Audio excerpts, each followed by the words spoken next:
So we'll start to have a look at some of these drawing tools. Just draw a rectangle.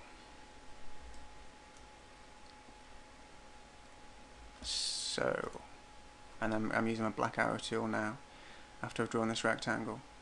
And I just dragged out, I clicked the rectangle, clicked here with the mouse button, dragged and let go to draw the rectangle.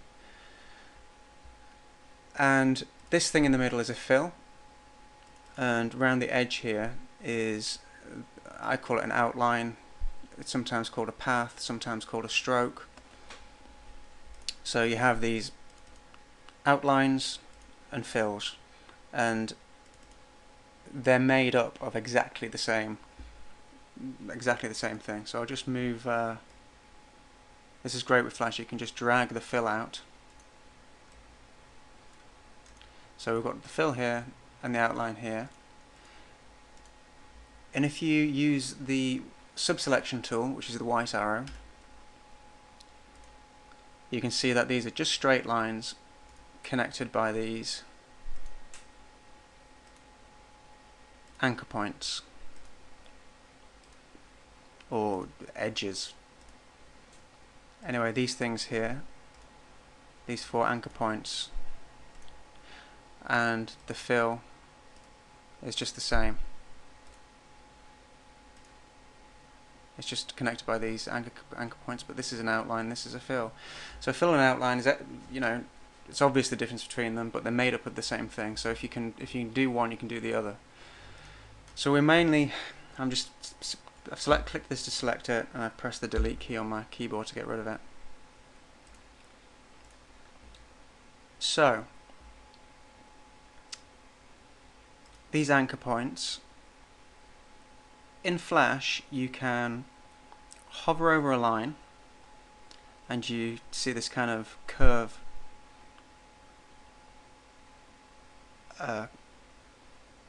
next to the mouse here, and then you can click and drag, and you can just do that again. You can bend these lines.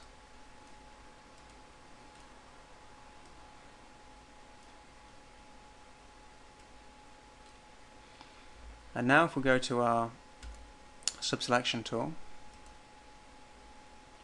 you'll see things have changed up a little. So bottom right, we still have this very simple edge, this corner point, control point.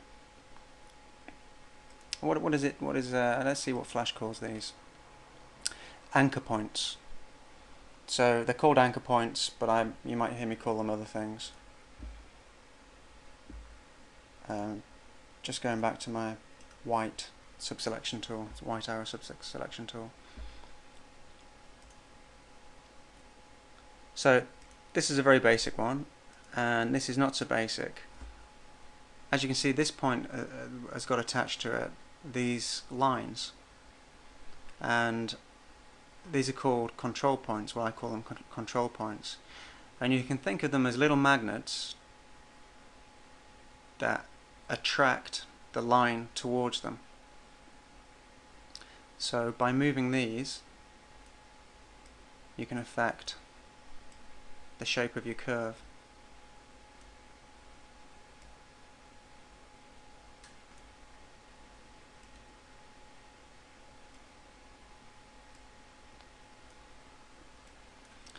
So here I've moved it quite close to the anchor point, so it doesn't have much effect at a distance. It's only local. Then here I'll move it much further away, and it has more effect.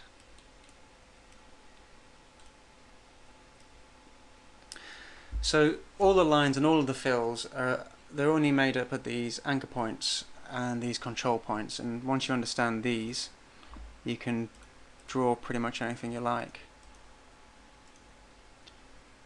So you can use your selection tool, the black arrow, just to go in there and drag these things about, kind of like modeling with clay. You just move them around. Or you can get scientific go with the subselection tool, click the line or the path or the stroke, whatever you want to call it, and then you can see all of the points, and you can click a point and you can move it around. You can also use your keyboard to nudge it around. These are the arrow keys I'm using here, up, down, left, right, and if you press shift it moves them in larger increments.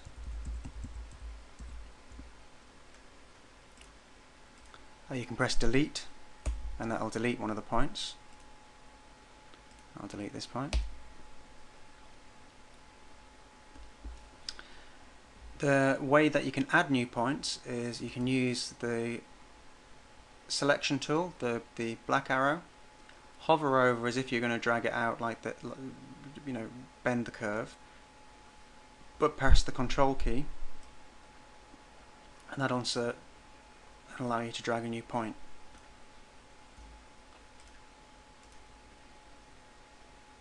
So I'm just going to draw a straight line now. It's only got 2 anchor points. I'm selecting this black arrow, hovering over the line, pressing my control key, clicking and dragging. And now if I use my subselection tool, you can see there's 1, 2, 3 points there. So this is one way of getting extra points onto your line.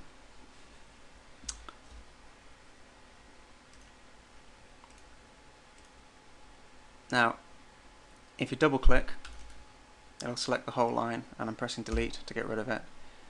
Double click again, delete. So we've been using these shape primitives, the line, the rectangle. Another way of doing it is by using the pen tool. So we'll select the pen tool. Now here, you click the mouse and it adds a control point. You move the mouse somewhere else, click it, another control point, and you can just keep doing that. So this is another way of doing it.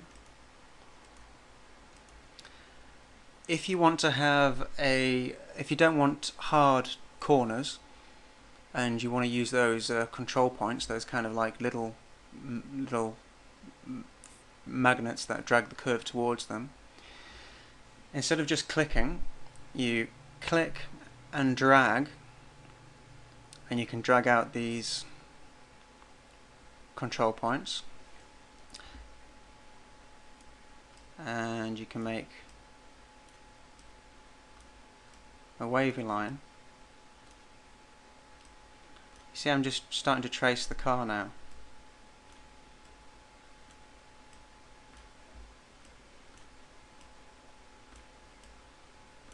So it's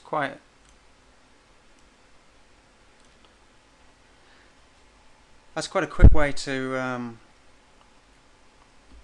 draw your shape, especially if you've got this reference image behind. Another thing you can do is I'm going to click and drag because I want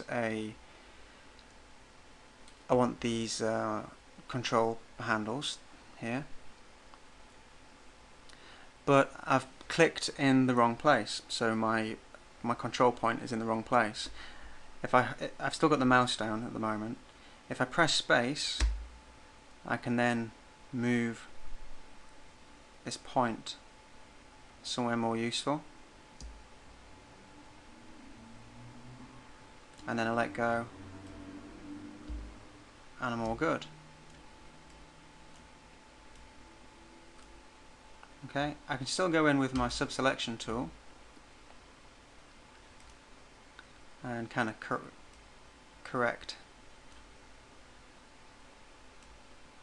start correcting my curve.